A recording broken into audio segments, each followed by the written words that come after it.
This is Special Chronicles, giving respect and a voice to people with special needs. I shudder thinking how the world can be so cruel. I lend my voice to those who can't. It's time we try, it's time we care, it's time we stand. It starts with a voice. Welcome to the Special Chronicles podcast, special Labor Day 2024 live stream. This is Daniel Smrokowski. I am the founder and host of Special Chronicles, a service ambassador at United Airlines, and a Southern Tribal Global Messenger alum with Special Olympics. Our website, specialchronicles.com. We can stream our archives, and we can follow Special Chronicles on socials and wherever you get your podcast, specialchronicles.com. This week on the Special Chronicles podcast, special live stream, it all started with an impromptu chat at O'Hare Airport. Join in me on this special live stream as I sit down with Jonathan Sutter, CEO and founder of Traveling Wiki, as we follow up our conversation to learn more about the largest nonprofit resource center for travelers with special needs. Please put your virtual hands together as we welcome Jonathan on Special Chronicles Live. Welcome, Jonathan. Thank you. Thank you. I feel at home in the United Club, right? Right behind you. Yes. Rome in the United Club. I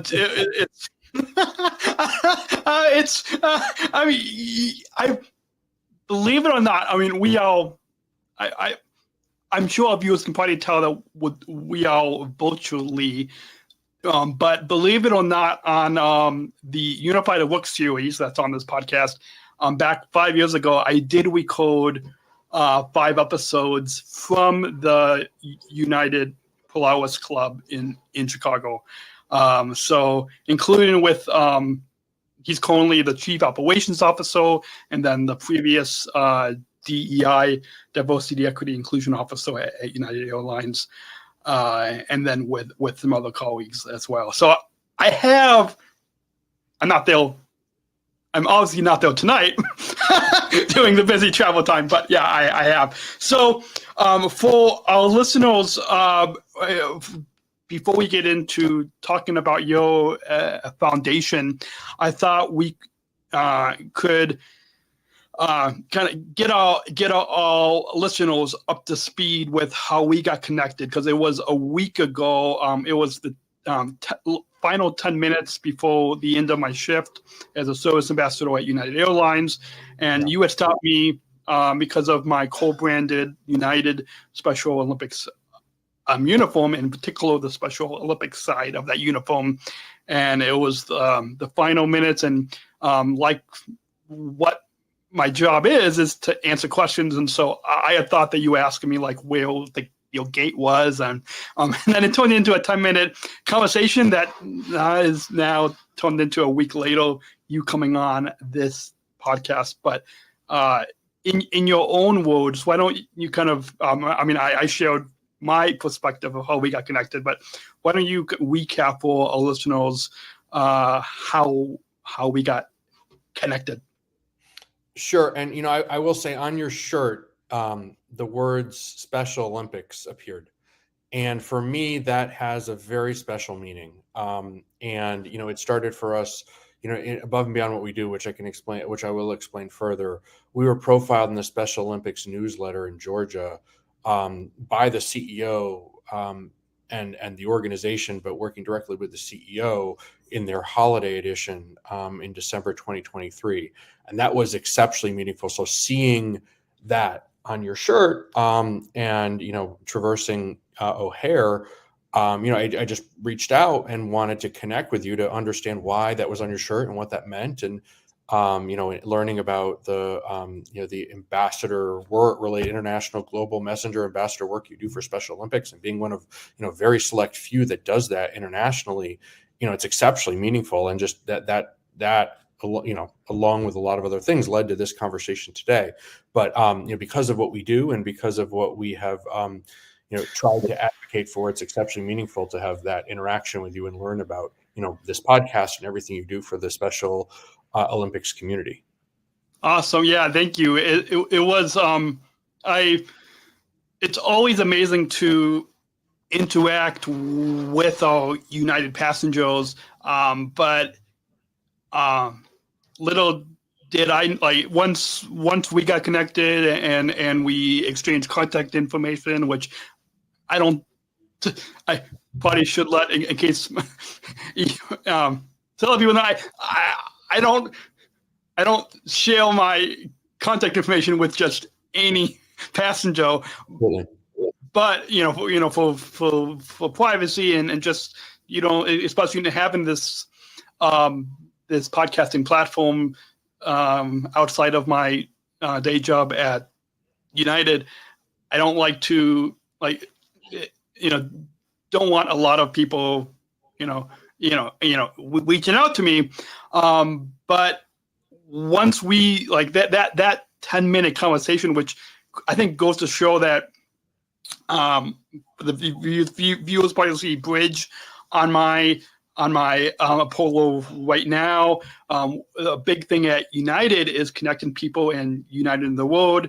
Bridge, which is one of the business resource groups, is connecting people of all abilities. So really, that connection speaks a lot into what our disability business resource group does at United. It also kind of it speaks to what United Airlines is all about, which is really connecting people. And so can you share and tell us a little bit about, without getting too personal, but what's your connection to our disability community? Because I think that will kind of give a good kind of backstory into what we're going to talk about on the program today. But what's your kind of connection to our disability community? Sure, certainly. And, I will say that the work we do as part of this foundation that I'll describe now is meaningful. I just want to make sure I reinforce at the beginning of this. This is very meaningful to be on the conversation with you specifically and as part of this podcast. I learned, so I've spent my career in aviation and travel, probably 25 years. I was an intern at Gates in '96 during the Summer Olympics for Delta, Gates and charters and that kind of stuff. And it's gone on since then. And I learned of a challenge in travel. And what I learned was that there were many people who, specifically in the autism and neurodiverse community, were not flying. Were just, families were just telling that maybe they had a child that was neurodiverse, telling that individual, as a family, it's like a rock concert. We're not going. It's just too much. And I kept hearing this repeatedly. I heard it, over and over and over again. And then I started to learn of resources. It started in Pittsburgh with what Christina Casotis and the team have done to build Presley's Place. And I had a chance to meet Presley's dad, Jason Rudge, or virtually meet Presley's the dad, Jason Rudge. Presley is a child on the spectrum. Presley's dad, Jason, works for the airport, and the resource center they have for the autism and neurodiverse community is built in their honor based on his, original suggestion at the airport. There are many resources in Pittsburgh and beyond. And Jason told me a lot of the community doesn't even know it's there, even though, it's a very crowded, noisy environment we live in, and it's hard to connect with people. And so I wanted to connect in a very meaningful way to let people know about these resources. So essentially, back to the answer to your question, my connection is trying to address a challenge that is people completely leaving aviation and travel as a means of, they're either driving, surface transportation, or not going at all. And I think travel is enormously empowering and important in society. So of course, I'm not, with my resource that I've now built, which is the largest of its kind in 11 languages, spanning, like so many resources across the United States and utilized by people worldwide. And now the sole resource of its kind for 20 million special needs Americans on TSA.gov. It's not, it is about empowering those individuals with resources. And we'll get into other resources that we have as well. But it's attempting to make an earnest attempt to solve a challenge, and with individuals with something that's incredibly empowering and I think, can really help change the trajectory of people's lives.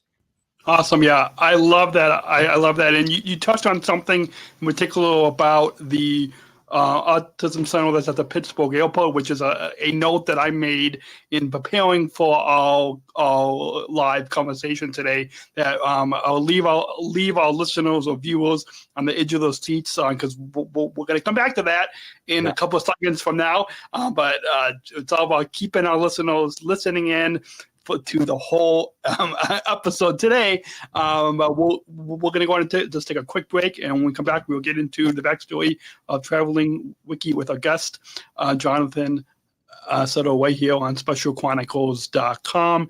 And quick note to let all of you listening out there know, support for Special Chronicles comes from listeners like you. Please join our supporters with a monthly or one-time donation to help us operate our studio and continue our mission of giving respect and voice to those of us with disabilities. You can visit specialchronicles.com/plus to join and access our exclusive bonus content.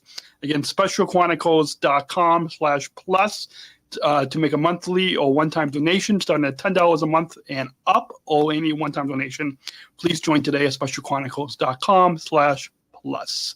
And with that, Jonathan, you told us a little bit about your connection. I think that will speak into now a little bit about the backstory. Can you, before we get into that note that I made, but take us back to the very early days, because I'm so glad that we got connected.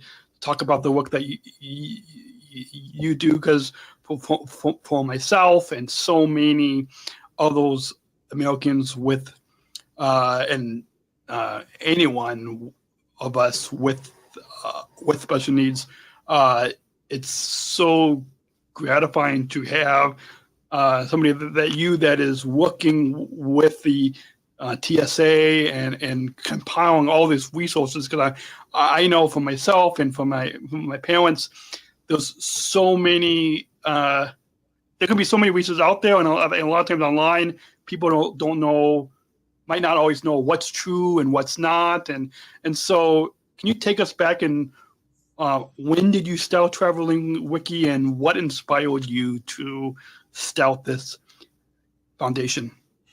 Yeah, I mean, so the inspiration was learning of the challenge and just saying, no one's built this, I'm going to go build it.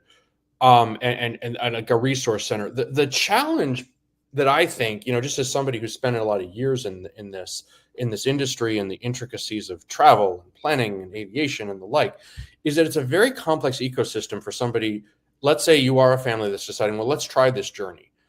There are, as a preliminary item, there are a lot of different stakeholders that impact the likelihood of success of your journey. So let's say I'm going to take an example journey.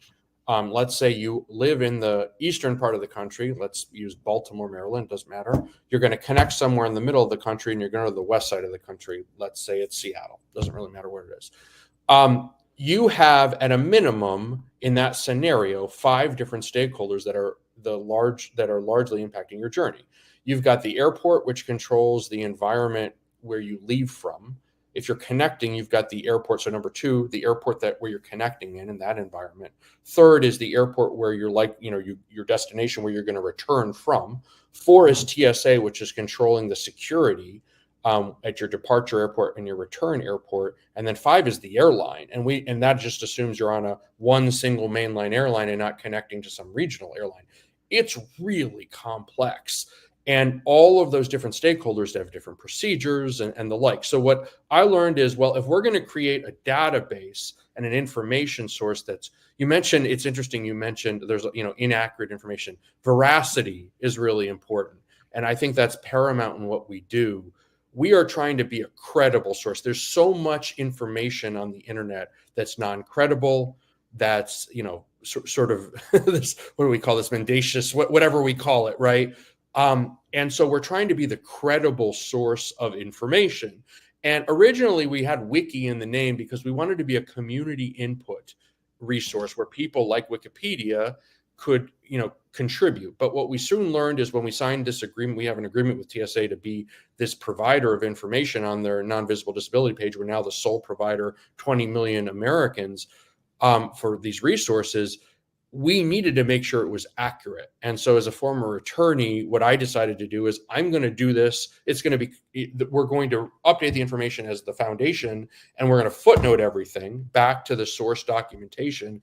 And we unfortunately can't have anybody in the world modify it, just because Wikipedia has a community of moderators that checks everything. We just don't have those kind of resources, as an organization that's not monetizing this, is just trying to provide a public service.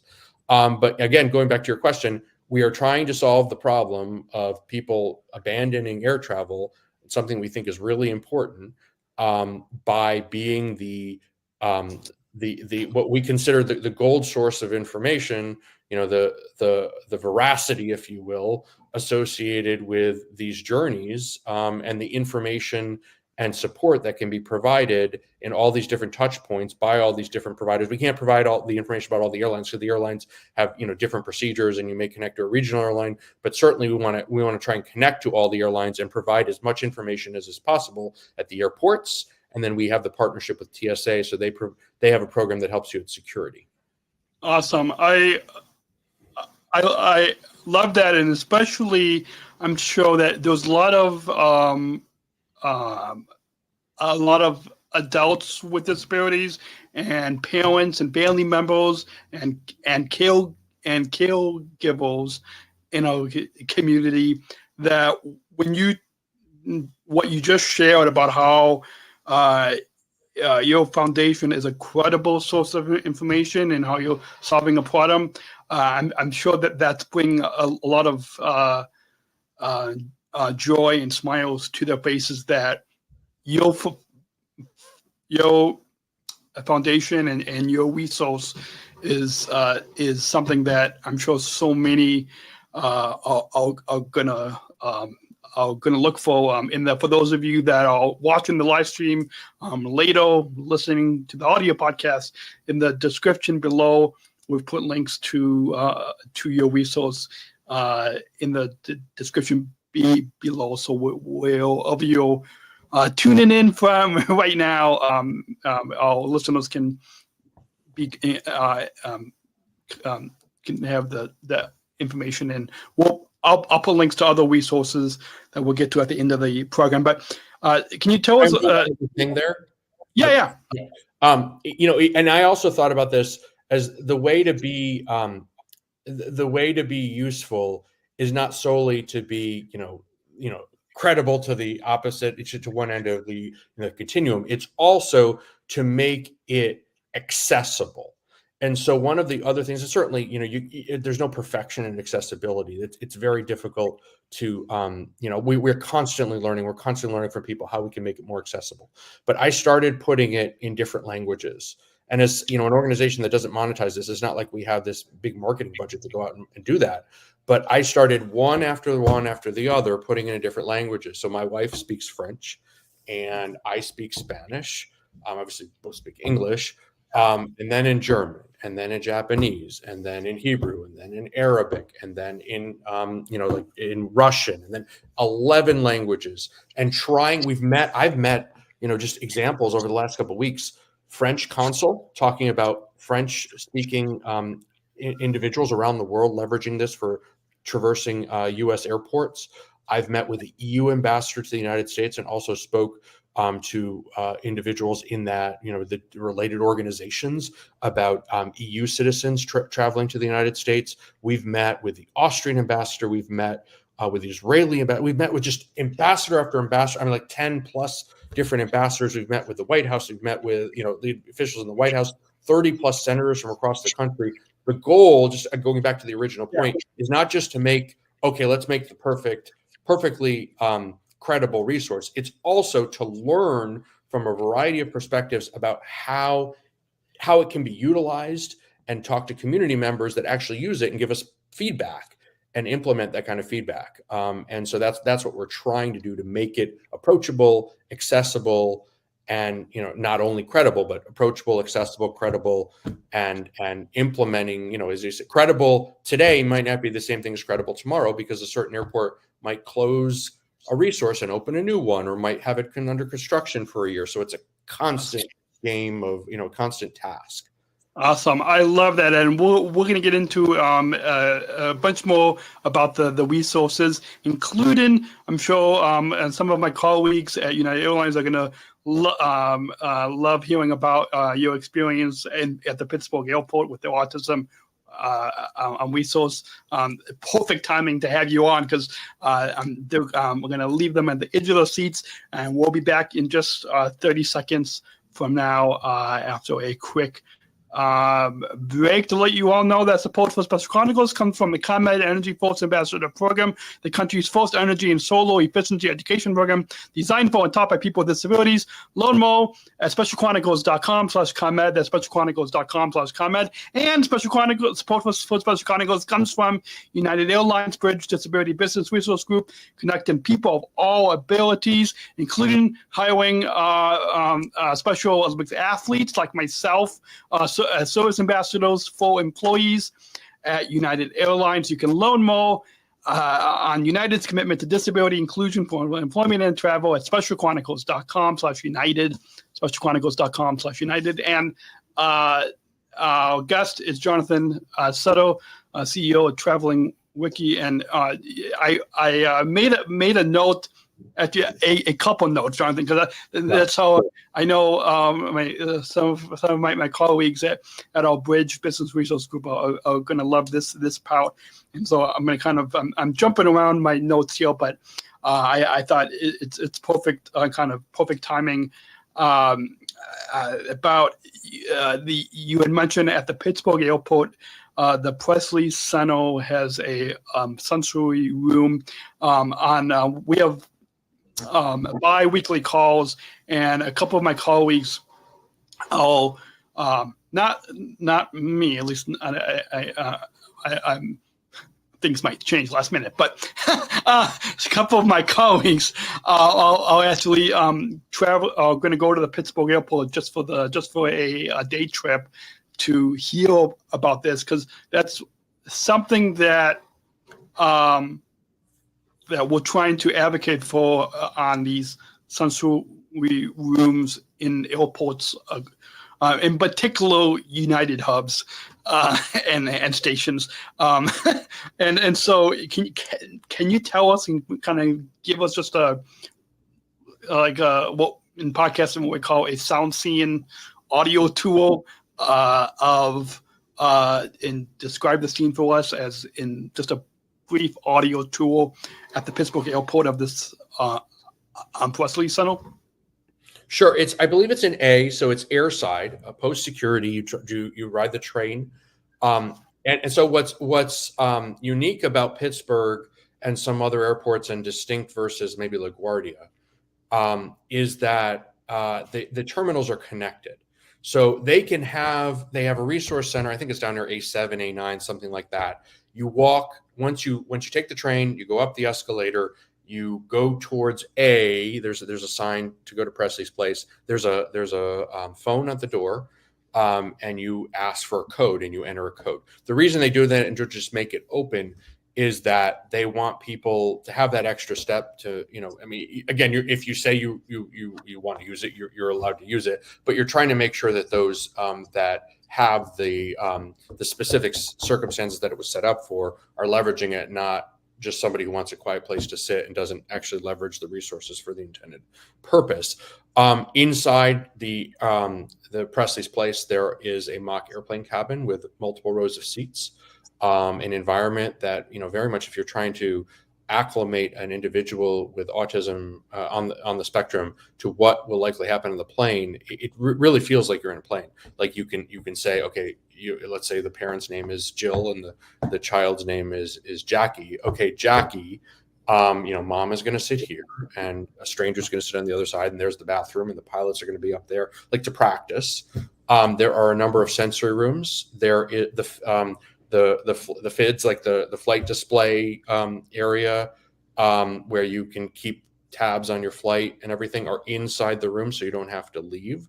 There are other resources for a variety of other circumstances where you can have privacy and maybe somebody, a caregiver of somebody caregiver and the individual might be able to have privacy in whatever environment they might need, whatever circumstance might be before the flight. And again, where I think a lot of the stress, and it's not just stress, right? It's a scenario where the environment can create like overstimulation is, let's say there's a 3-hour delay. Let's say it's severe storms. Let's say it's a winter in Pittsburgh and you're having a major winter storm and the flight keeps getting delayed. And like, you don't have to leave that more calm environment. You can actually check everything inside the environment. Obviously your electronic devices work too. But it sort of gives you some comfort, and you're around other individuals, presumably, that maybe have similar circumstances. So that's, I think, great. And I guess I'll say this though, Pittsburgh, so again, two things are often said to us. Number one, why aren't there more airports? And, I don't control what airports put this in, what airports add these resources. And so there aren't more airports, unfortunately, either because there are some researchers, like we learned, we're in Pennsylvania documenting some of these. Philadelphia, I think, has a quiet room. We're trying to track that down and add more information about that. So some of them are just because, they're not necessarily labeled as autism or neurodiverse, they're labeled as something else, and we just haven't yet documented them in a way to try to identify how they might be helpful. Others, the other airports just haven't installed resources yet, and we'd love for them to be installed. I mean, you mentioned when we took at the major mainline airline. Sorry, but I didn't mean to cut you off. Yeah, no. I was making a note to because I know a bunch of my colleagues at Bridge, or Disability Business Resource Group, are hopefully going to be I'm listening in, and I kind of jumping off of how you've been describing the sensory room at the Pittsburgh airport.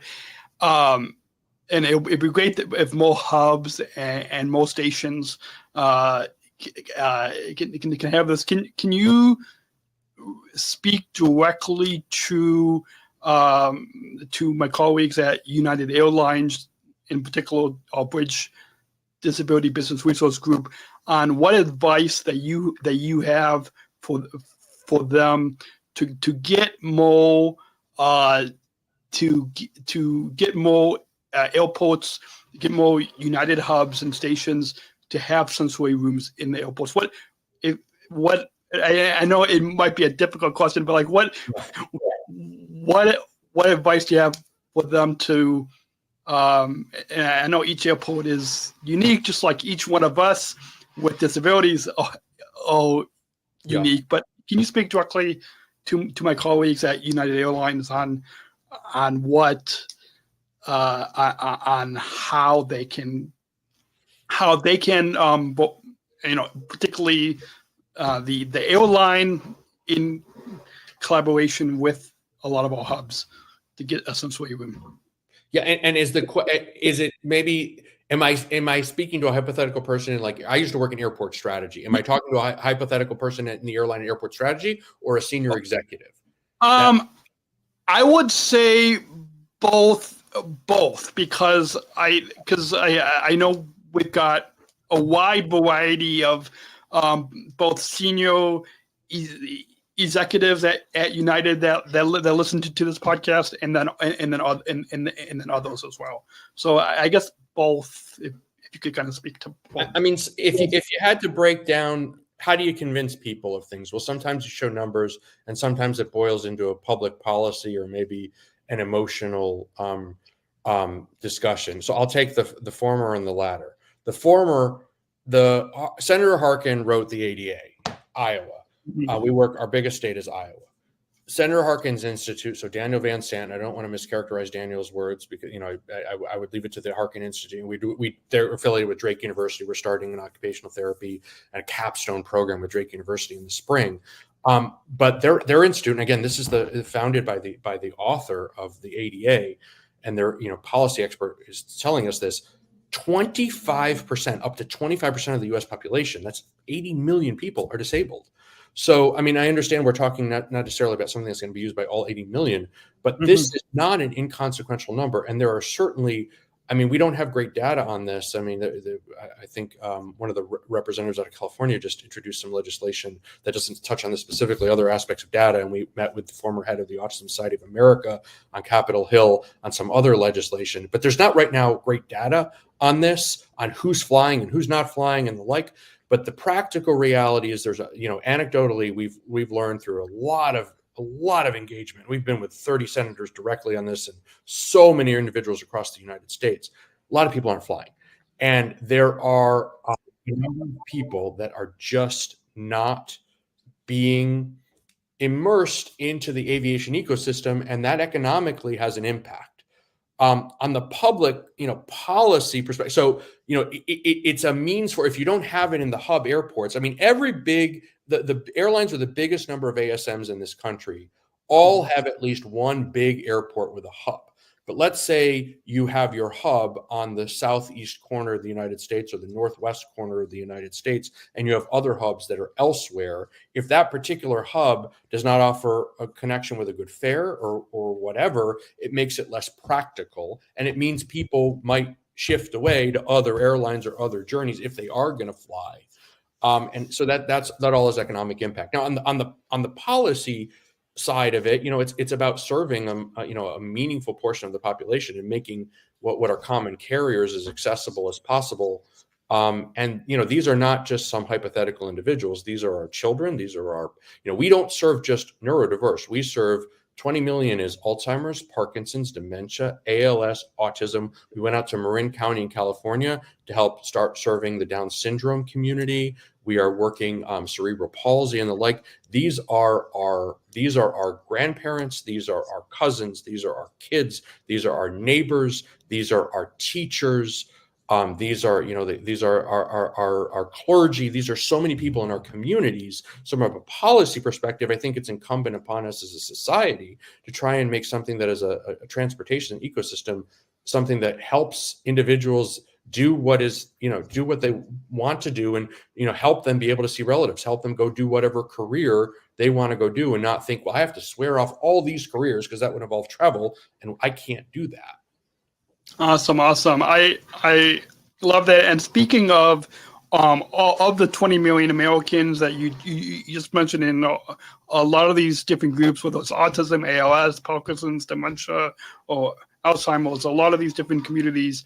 Can you just kind of give us a couple of quick examples of how you are working with all this? Because as we know, and I'm sure some of our listeners might know, our disability community,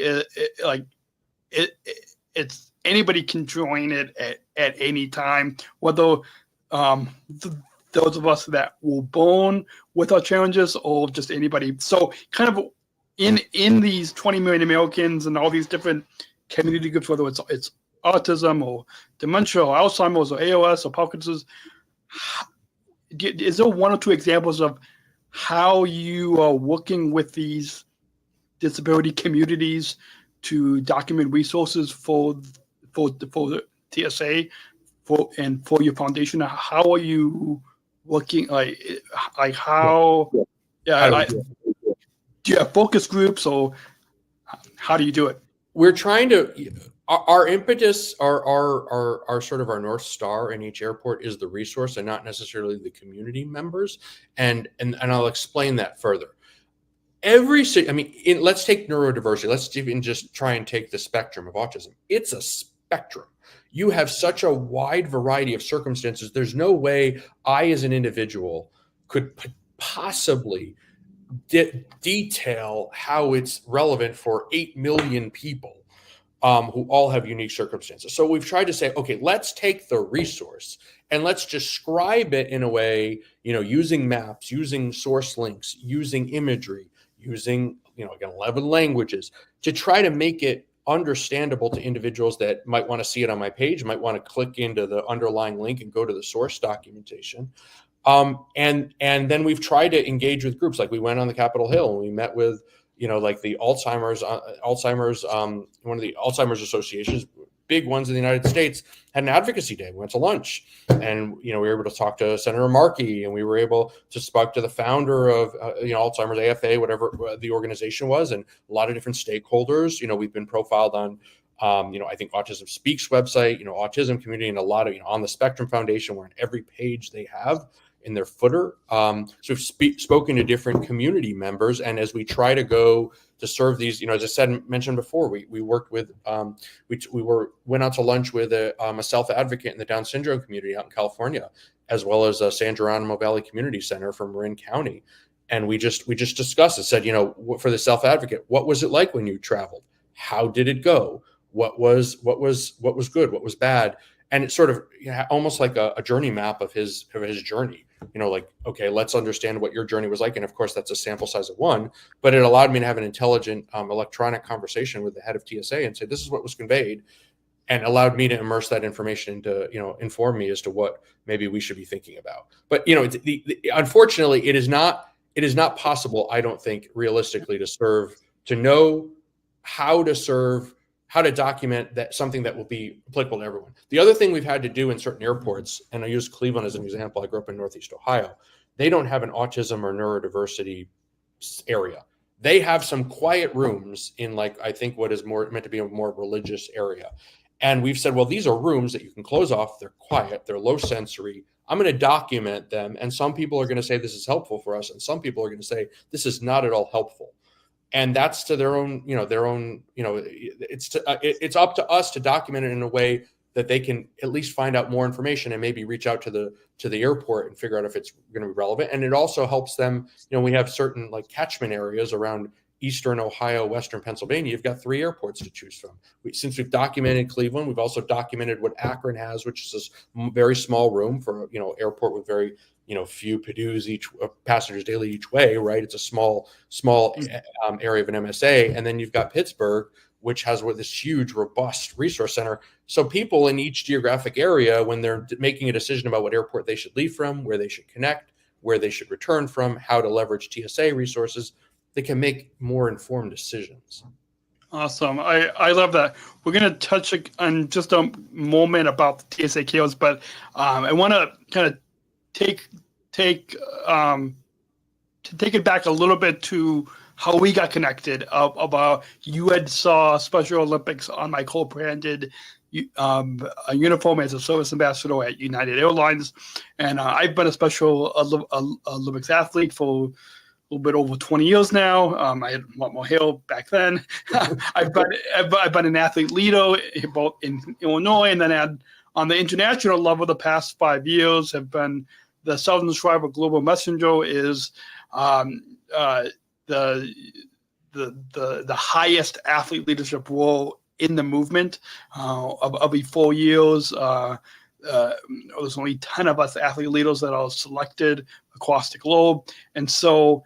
Can you tell us how you work with Special Olympics, how you got connected with the Special Olympics movement? You had mentioned that you were featured December 2023 in the Special Olympics Georgia newsletter. Did you only get connected with one Special Olympics program, or have you got connected with our chairman of Special Olympics International is Tim Shriver, our CEO is Mary Davis. Have you got connected with the international headquarters for this movement? Can you tell us a little bit about how you got connected with Special Olympics and how they are supporting your nonprofit resources? Absolutely. So I really appreciate these questions. Let me also say, I think it's really important to reinforce you're one of 10 people in the world that represent a very, very, very important community. Thank you for this opportunity. I think it reinforced your comments reinforce just how much of an honor it is to be on the show. And I take, as I say all this time, and we take this very seriously. This is people's lives. This is trajectory of people's lives. This is opportunities. This is really important stuff. To answer your question, so the former chief operating officer of the city of Atlanta introduced me to the CEO of the Special Olympics of Georgia, Georgia Milton Sheets, ironically her name is Georgia. She invited us to an advisory board meeting for the Special Olympics of Georgia. That actually, so that, alongside that, contemporaneous with that, we were profiled in the Special Olympics of Georgia newsletter in their December holiday season. It was all about the December holidays, and I think that, I don't have the exact language in front of me, but it describes the idea that we are supporting with our resources to be an athlete. Let's say the Special Olympics events are across the world. You're going to have to fly. I mean, if you were in Kansas City and you need to go to St. Louis, you could use surface transportation. If you're going to Paris, you've got to fly and you've got to leverage resources. And so I think the language is about leveraging those resources and providing the leveraging of those resources, given that we're in 11 languages and we serve people around the world, the opportunity in 11 languages around the world to be Special Olympics athletes, to not only support the athletes, but their families. More recently, we have been able to meet with 2 members of the Kennedy Shriver family. And that was very meaningful. I think Eunice Kennedy Kennedy Shriver came up in both conversations, to have a meaningful discussion about this. And, to the extent, I mean, we've had a much more robust conversation in Georgia specifically in what we're doing. We don't just serve, what we're trying to do is serve the range of stakeholders that are, that may, it's the child. We're having a special needs job session. So one of the things we did learn by the Special Olympics luncheon was we heard a presentation at the advisory board meeting by somebody who's using farming to open up more opportunities for jobs. And we took that as a call to action for our organization to go make a dent in special needs unemployment, because special needs unemployment is amazingly high in some areas of the community around the United States. So we have started working extensively on that. And one of the ways that we're doing that, and we met with the governor and others in Iowa, in South Carolina next weekend, September 7th, we're doing the first of its kind job session where in aviation specifically, Republic Airways Training Academy in Myrtle Beach, we're working with I think it's the vice chair, James Mack, Autism Society of South Carolina, and a trainer at Leadership and Flight Training Academy. And we are telling the special needs community, and it's on a Saturday, so high school students can come also, about opportunities in aviation for those in special needs. So we've become not only, and again, this is inspired by Special Olympics and the advisory board meeting. We've become not only an outlet for providing travel resources, but now jobs resources and ag resources and all these other areas to empower. Like, that's what we're about, empowering individuals. Awesome. Yeah, that's definitely, in particular through the athlete leadership program of Special Olympics, it definitely is empowering us, not just on the field of play, but off the field as well. We have the upcoming World Winter Games in Turin, Italy is in March of 2025, and then I believe in 2027 is the next World Games in Santiago, Chile, and so those and I know in particularly the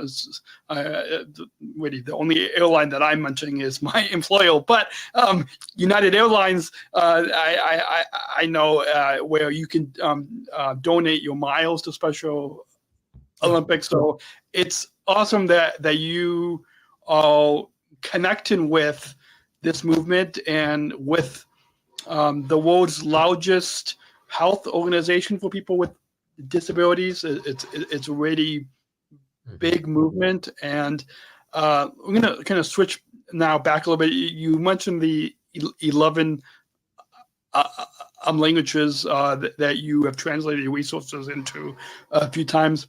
My mom, she's now retired, but she was a foreign language. Linda, okay. She was a foreign language teacher in Spanish, French, and German. Wow. Not all at the same time, but like she has in both public and private schools. She's now retired. But so with that, why did you want to offer these? It might be obvious because those travelers with disabilities traveling across the country that not only speak English but also in different languages as well. So it might be obvious, but why did you feel it necessity to offer these resources in 11 languages. Accessibility of resources and understanding the information is critical, and it's as a foundation, as an organization that has a mission that we've documented and we talk to our stakeholders about. We, I think, have both a opportunity, but also it's a privilege that we have, but we also have a responsibility to ensure they're leveraged and to ensure we provide them to people in a way that can be leveraged. And so when we started thinking about different communities across society, and things like in the neurodiverse community, early intervention and accessibility of resources, we started to learn through data that different communities across society have higher prevalence of neurodiversity, but fewer resources. And so we started to say, well, how can we make a dent in ensuring that our resources are available and are we fulfilling that mission? And one of the ways we decided to do that was to put the resources in 11 languages. And so, we met, as an example, we've met with multiple people on Capitol Hill who represent a lot of stakeholders that primarily speak Spanish. I speak Spanish myself. And, as somebody who takes that very seriously and ensuring that, especially in an airport, when we look at certain airports that have a catchment area where a large amount of the population that is served by the airport as their home O&D airport or whatever, they're speaking a different language, then we probably logically, going back to this idea of trying to serve people, we should be in the languages. So we started I think with Spanish and French. And then it led to German, and then it led to Japanese, and then it led to Hebrew, and then it led to Arabic, and then it led to Russian, and then it led to Mandarin, like one and one. I don't know if that's sequential. That wasn't sequential order. It was probably some different order, but it led to 11 languages. It's about accessibility, and it's about providing a resource that's helpful. I mean, at the end of the day, what we are trying to do is make sure, I was a volunteer teacher. I volunteer taught back where I'm from in Ohio. And it occurred to me when I did this, a student, when they tell me in a high school class what they're going to go do in their life, their discussion, their response to me, their retort as to what they want to go do is, impacted inherently by what they think is accessible to them. Like if they are a certain height that is not likely to play in professional athletics, then they're probably going to say that career is probably not accessible to me because I'm just not tall enough or whatever it is, right? If they are told repeatedly or think very, earnestly that travel is something that is sort of like going to a heavy metal rock concert, it's just not something their family, they can do, then they're going to rule out certain careers that require travel. I just think let's try and make these resources as accessible as possible so people can have access to this public transportation, this aviation ecosystem. Awesome. I love that. And building upon what you had talked about earlier about connecting with the TSA kills. This is so. I want to just touch on a couple of things that you said. One was that you were working with the unemployment of those of us with disabilities, and something before United Airlines and Special Olympics, the global partnership got together to. I was one of the first full athletes that United hired, a brand new groundbreaking inclusive employment program that started in October 2019. October 28th, 2019, quickly coming up on the 5-year anniversary in just a couple months from now. But about a month from now. And so back in my special ed classes, in the job skills classes, for myself and for a lot of us with disabilities, a job in aviation, working for a major U.S. airline, was not something that we were told was possible. So I want to touch on that the side of the foundation of the work that you're doing to hopefully reach out to more with disabilities that this type of job is possible.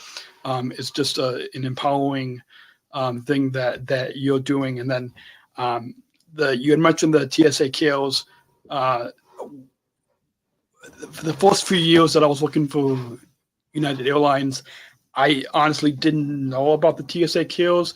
And then once part of my job as a service ambassador is to help and talk with passengers with wayfinding and where to go in. And I know I've had a few people that have asked, in particular for the TSA kills. And now I know in our supervisor and managers office, we've got little business cards that say TSA kills, and they've got the hotline and the information.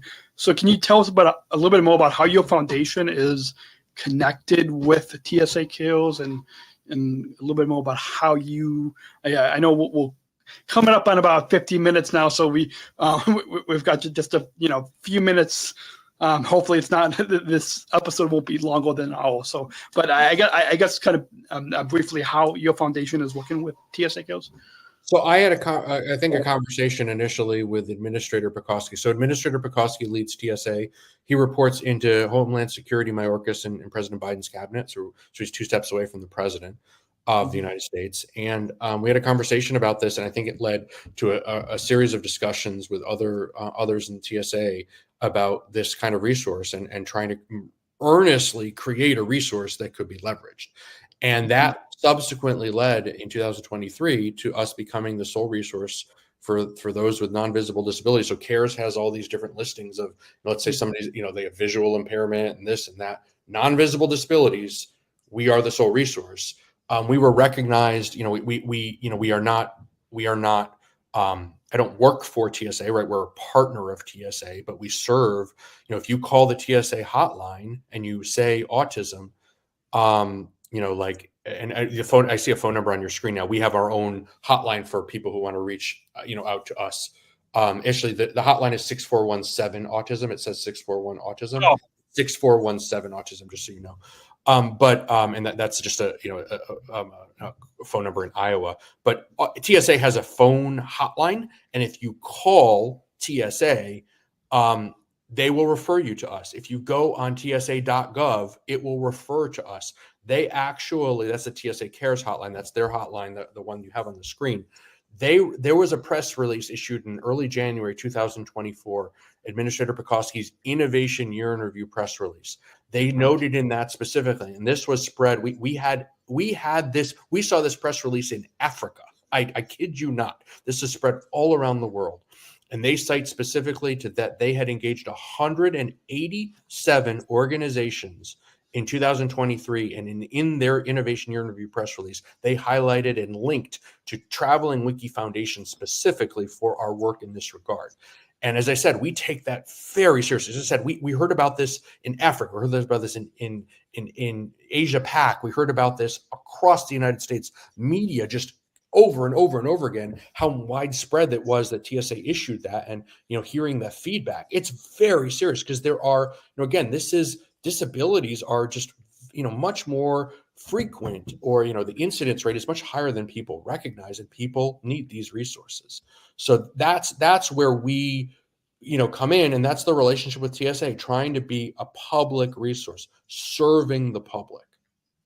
Awesome. I love that.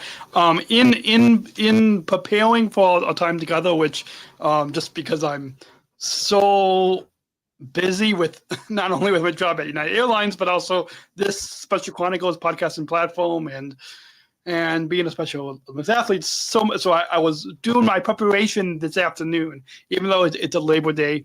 Most people don't. I should say most people don't work on a holiday, but unless you unless you work for an airline and you have this podcast and platform, you work on a day where most people don't work. But anyways, in the preparation today, one of the news coverage, I think on the ABC local affiliate in Iowa. We are Iowa, ABC Iowa, yeah. Yeah, ABC Iowa. You had talked a little, and both that, and then in the information that you had emailed me about receiving positive feedback from the community. Can you is there one or two quick examples of some of the positive feedback that you have received from travelers from our disability community that have reached out to you? Is there maybe one or two examples that kind of come at the forefront? I mean, it was very meaningful to have the discussion, and we actually had it in San Francisco, but we were serving Marin County via this community center, to have the conversation with the self-advocate and have the feedback, and then follow up after the fact. With this was the engagement with Administrator Smrokowski, and this is how we relayed the feedback. That was specifically meaningful in the Down syndrome community. I think we were on the front page, literally, of Autism Speaks on the top of the website. And again, there are so many different organizations. We are, on the Spectrum Foundation. So, the founder of that foundation is a, well-known author, et cetera, who is, he characterized it as twice exceptional, 2E, and self-advocate. They've put us, as a result of this, on every page. We're in the footer, every page of that website. We also spoke, and this isn't somebody in the community specifically, but we've spoken to the former, somebody who's very affiliated with that on the Spectrum Foundation, the former mayor of Moab, Utah, who's worked extensively in affordable housing and accessibility of resources. And that was a very meaningful conversation in terms of, in terms of this feedback. And I will say this, there's an airport, because of our first, we've done ABC and NBC and all these different, we were at a filming where Good Morning America 3 filmed, Breeze Airlines and Airways and a foundation, an amazing nonprofit foundation, do a mock boarding exercise in Hartford. We've gotten feedback after some of these airings on TV, and one of them actually led to an additional resource we didn't even know about that said, hey, this is my local, I saw this, it's really meaningful. By the way, we use this resource at this airport. And I don't think that I would name the person specifically. The other thing I will say, and this, I'm not going to use the person's name, but we have this 6417 autism hotline. Anybody can call it, free resources. Again, it's 6417 autism, bilingual.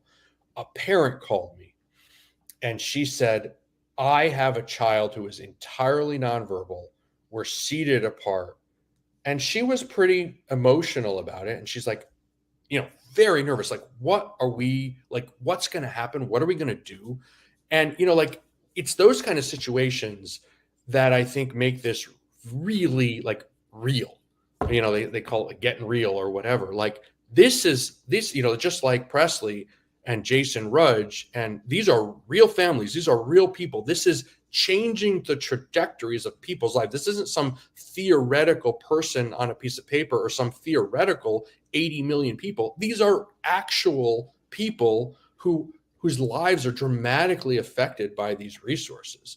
And, the feedback and the interaction that we have on the hotline, that is really important, and understanding and following up. And again, we're short staffed, where we can't possibly help everybody that we'd love to, but it's just, it's very meaningful. And that kind of, getting back to your question, that's, when you think about a single parent in that scenario, traveling with a nonverbal child on the spectrum and impacting their experience and allowing it for potentially having a greater likelihood of success.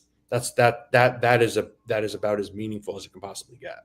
Awesome. So I hopefully have corrected that on the screen. It's your Traveling Wiki hotline is 6417 autism. Yep. Area code 6417 autism. Anybody can dial it around the world. Awesome. So and I'll include that in the if it's not, I will include it in the description on travelingwiki.com. Just a few final points I want to bring up, because we're coming up at almost at the bottom of the hour. But what do general people who and this question may have been asked on the ABC affiliate and other press, but I feel like all listeners could relate to this.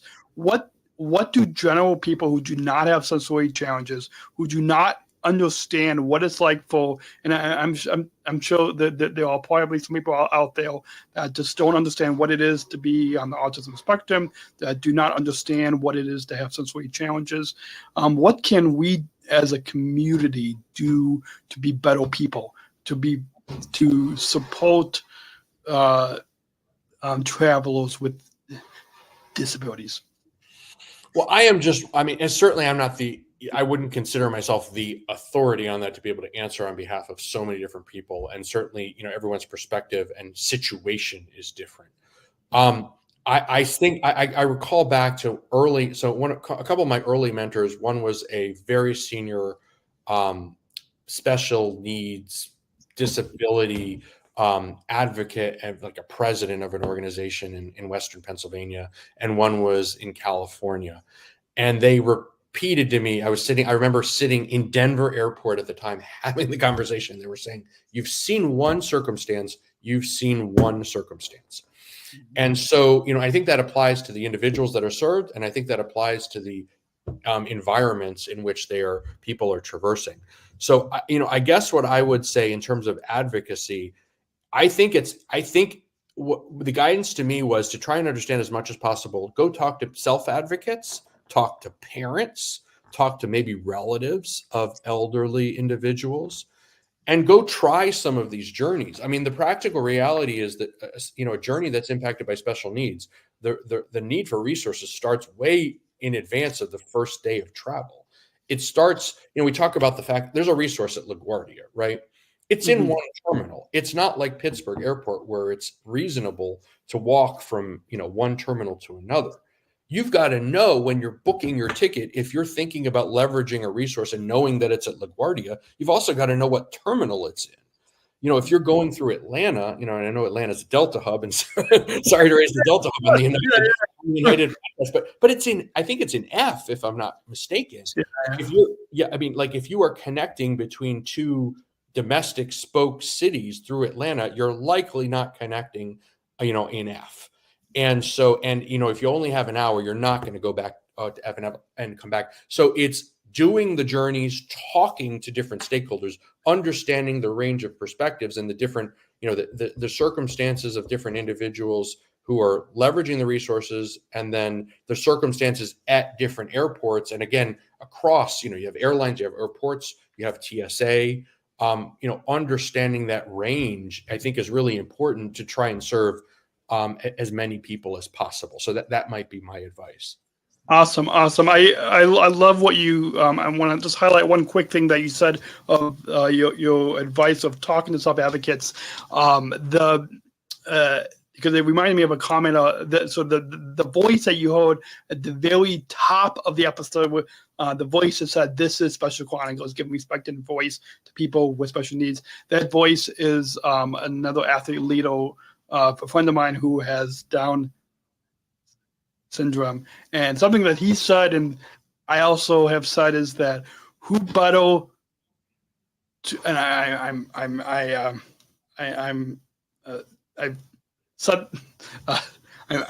trying to recall what he said and what I have said, but who better to talk to people with disabilities than those with disabilities? And I think that also hopefully amplifies your advice as well.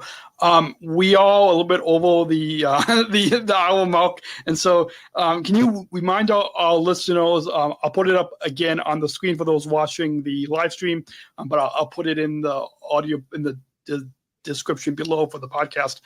But can you remind our listeners where they can find your Traveling Wiki free special needs resources, the website, the hotline, phone number, social media, TSA Chaos resource, your LinkedIn, all those resources that our listeners can, because I'm sure there was a comment from, I'm sure there's a comment that I'm going to put up on the screen in just a moment, but there's our audience is enjoying this conversation today. But can you any social plugs?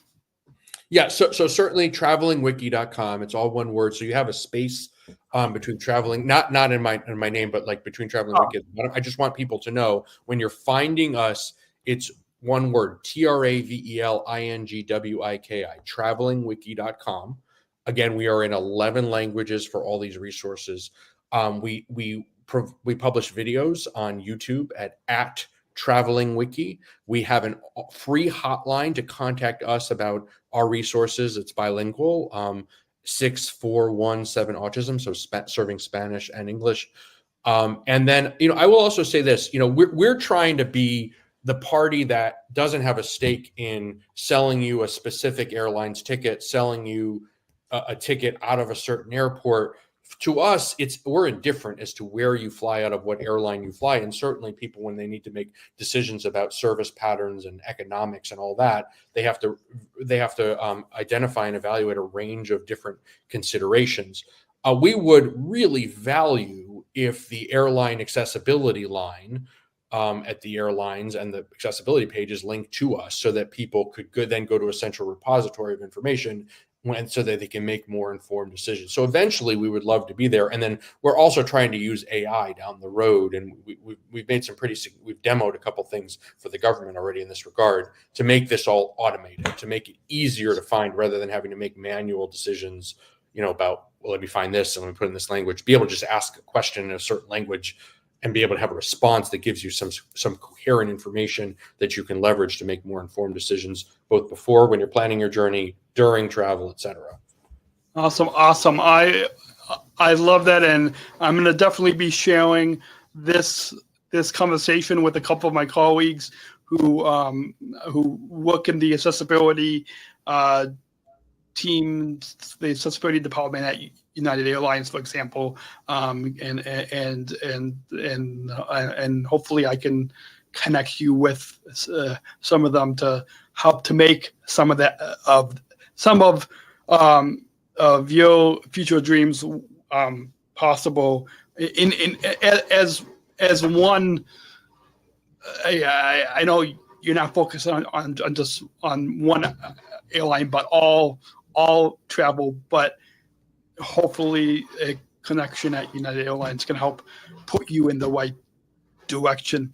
With that, before we get into the final thoughts and final question, one of our listeners, who is actually my aunt, who is watching the live stream right now. Is this Linda's sister? No. This is actually my dad's sister. Okay, all right. It's not Linda's sister. Okay. No. So my dad's name is Adam. He's in the other. Well, he's down the hall from where I'm where the studio is right now. But it's my dad's sister. But yeah. She does very informative interview, and so okay. How do you pronounce the first name? Ewa? How do you pronounce the name? Eva. Thank you, Eva, for the very kind comment. As I said, it's very serious, right? It's very important, and we take that feedback very seriously. And if there's constructive criticism or constructive feedback that you or anyone else wants to provide, the goal in this is not to be perfect. The goal in this is to make as usable a resource as possible. So I actually like the things that say, well, you did this well, but this really could be improved. And sometimes we can improve it. And sometimes we can say, some people tell us, we'd love if this could happen. And I'm like, well, I have to find $1 million grant for that to happen. I'd love to get the $1 million grant, but we need a grant to go do that because we're not selling widgets. We've got we're a nonprofit organization. So I take the feedback very seriously. Thank you very much, Eva, for that comment. Awesome. And speaking of that, on travelingwiki.com, is there a email or contact form of how people can get in touch with you to provide that both positive and negative feedback? Yes. There's a contact form, and also, as you note, again, we have to be realistic about this as well. There's also a form, go to PayPal and make help fund making this possible. That's an important part of this. Like, we don't intentionally so, and we outline this in what we do with the government. We're not about selling plane tickets, widgets, or whatever it is. We are about providing a free resource, and we depend on stakeholders for grants and for donations and working for organizations that provide grants, so that we can provide this as a public service that is as a stakeholder that takes this very seriously. It's really important to us to to provide this and make it credible and make it usable and make it leverageable. And Again, there's a lot of inaccurate information on the internet. There's a lot of information that is accurate one day, and then the next day, potentially the airport, knocks down the terminal. They rebuild the terminal. Kansas City is a great example of that, right? They just built this brand new terminal. They have an amazing resource now. They didn't have that before. If we had the resource, we didn't update it. You'd be looking at information about the old Kansas City environment, which is not at all accurate. I absolutely, and I know at O'Hare Airport in Chicago, this might be 10, 15 years from now, but eventually the Terminal 2 at O'Hare Airport, they're gonna knock that down and rebuild like those. So there was gonna be changes even coming from that. I did. Do you have any? I guess just before we get to the final question, do you have any? Do you have any resources in particular about O'Hare Airport in Chicago, as it's one of the biggest airports in the country? For any of our listeners that either travel out of Chicago O'Hare Airport or traveling through, or Right. Yeah, do you have any particular connections and resources for this particular airport? So that we are aware of, there's nothing that's specifically labeled as a neurodiverse or autism specific or Alzheimer specific environment room. That being said, what I've tried to do is try to go into like nooks and crannies and whatever you call it. This old English muffin phrasing. But in all seriousness, find the little areas that might be less overwhelming. Some of the lounges, now I don't think this necessarily applies to all of them.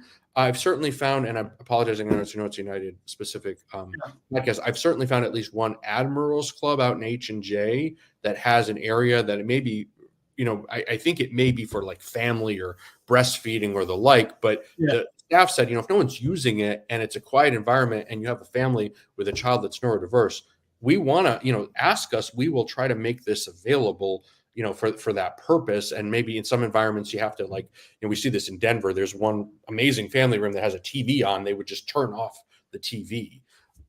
So, in terms of O'Hare, the other suggestion I might make is because 1, 2, and 3 are all connected, 5 is separate, right?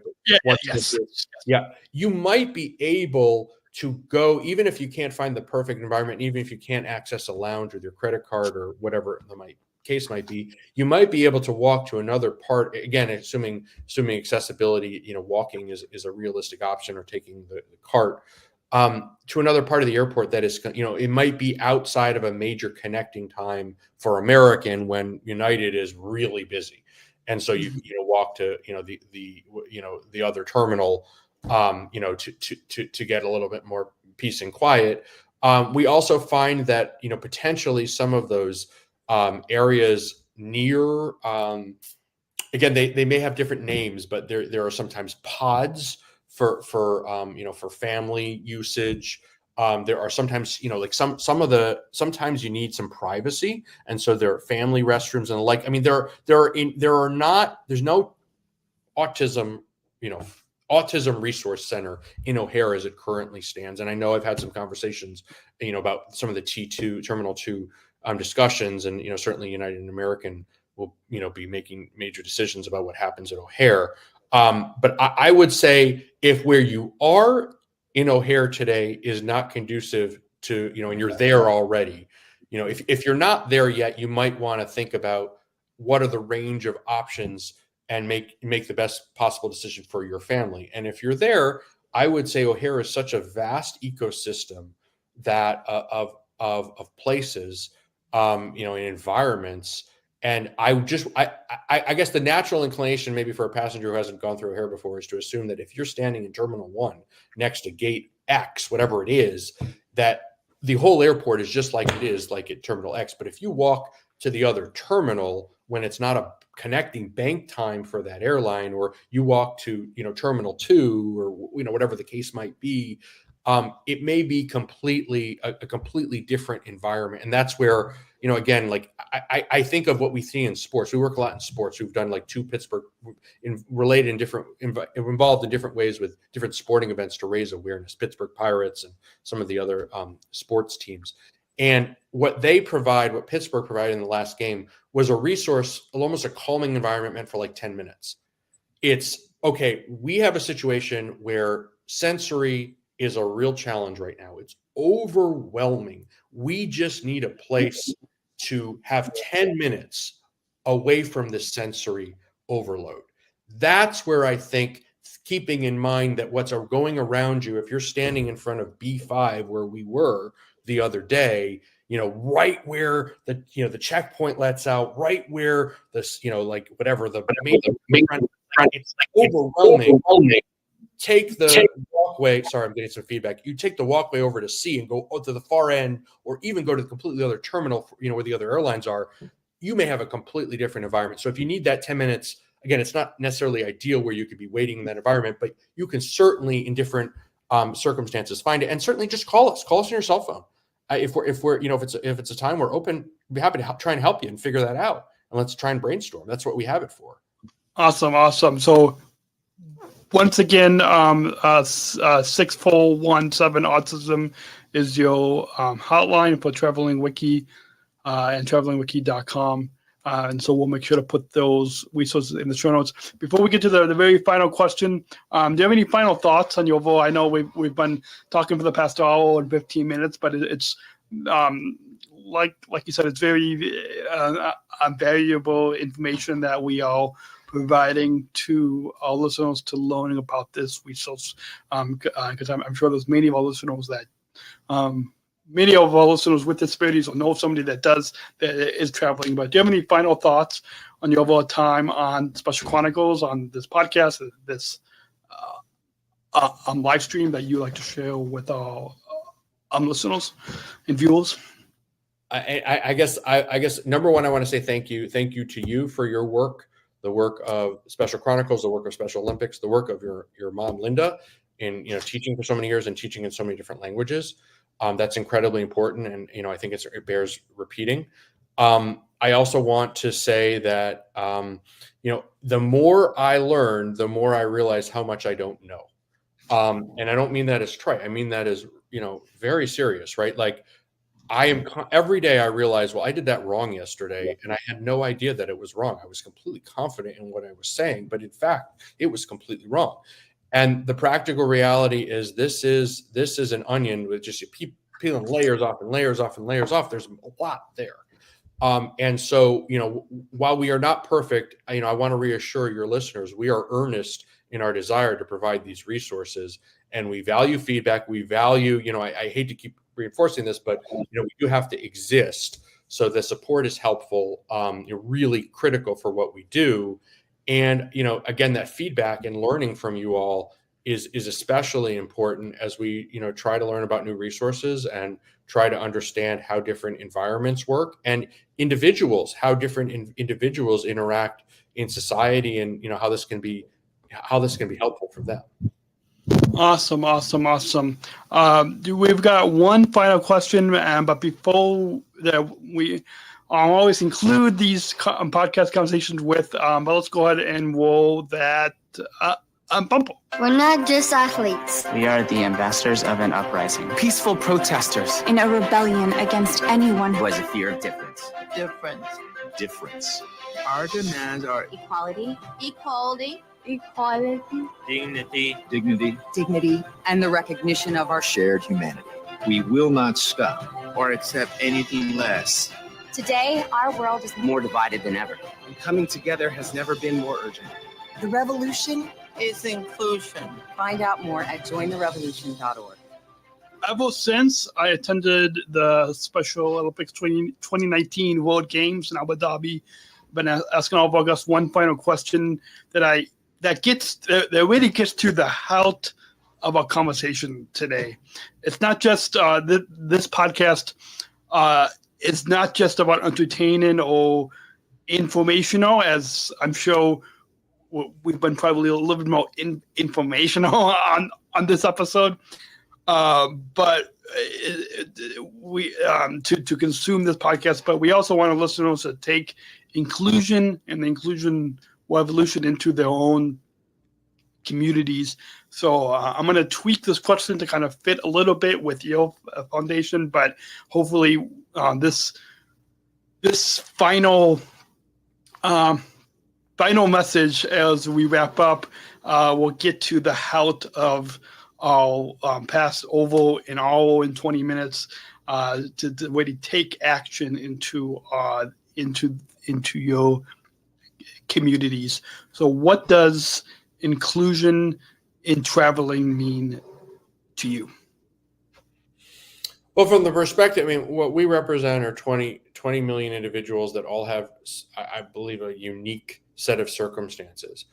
And, for us, I think we said it before, it means to me constantly learning how individuals engage and, what their needs are and how different environments and a very complex ecosystem can best serve those individuals. It also means travel. A lot of times we think of travel as meaning traveling to the beach, right? The reality is I'm going to Myrtle Beach on Saturday. I'm probably not going to step on a beach. I am going as part of an environment to educate and empower individuals about special needs resources. So travel is not just about, yes, it's really important for us to enable and empower people to go to the beach, but it's also important for us to enable and empower people to go see the relative, the elderly relative, for us to go empower people to, be the scientist that travels to LA, to empower a community that the situation that presents itself likely creates an environment where they're either maybe in neurodiversity, nonverbal, or have social challenges, to give them that same opportunity to be in front of their boss, to be in front of their peers in an environment where they may otherwise be remote, to be, we talk about this with, again, this is so broad, but with affordable housing. We're working in Iowa. We did an interview, after a Brookings expert on affordable housing. It's the ability to live in an environment where you might be able to buy a house for 1/10 of the price of a higher cost of living environment and be able to work remotely for that company and know that you can retain your job because you can get on the plane every 3 months. They wouldn't maybe even consider you if you didn't say that was something you would or could do, and you may not retain it in an environment of constant layoffs if you don't get in front of people. And this is a real consideration for people. Like these are people's lives. So that's what this means.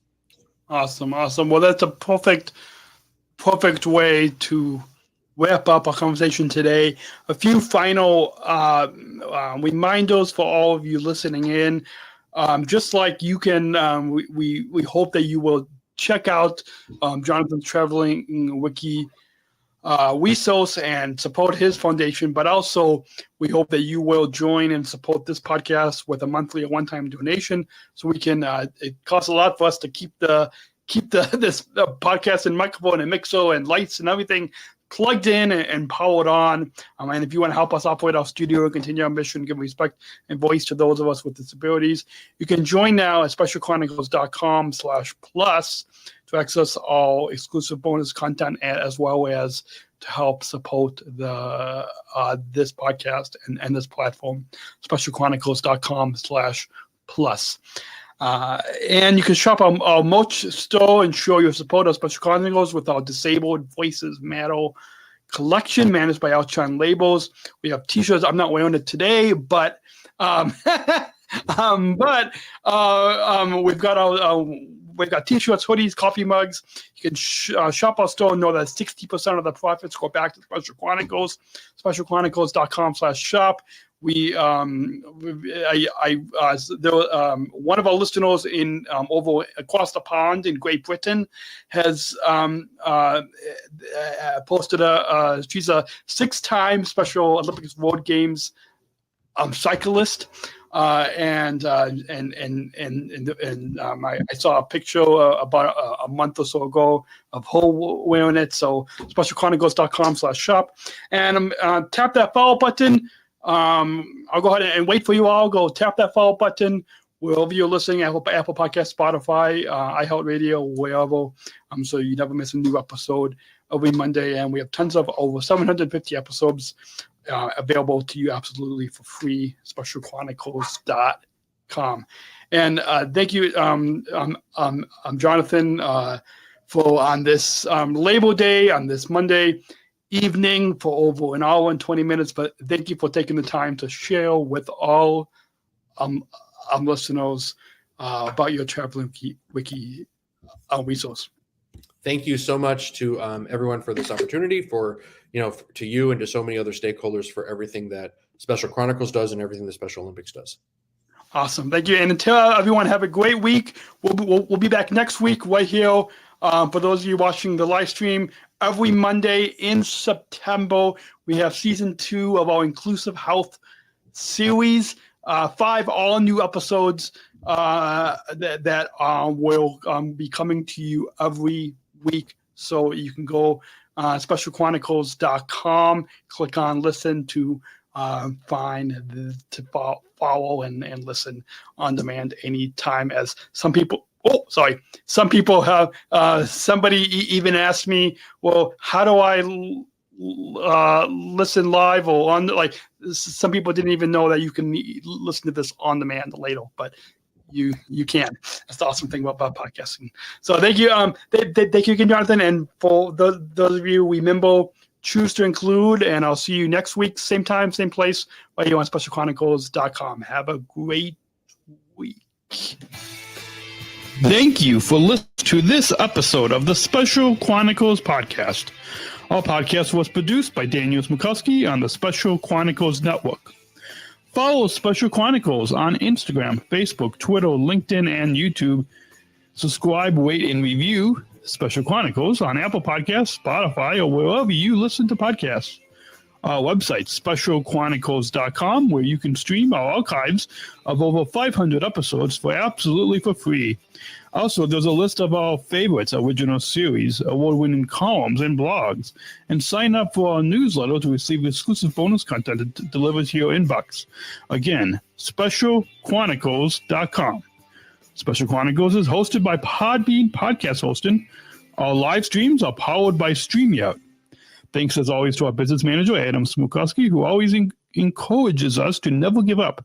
I'm Daniel Smrokowski, back next week with more stories. Special Chronicles, giving respect and a voice to people with special needs.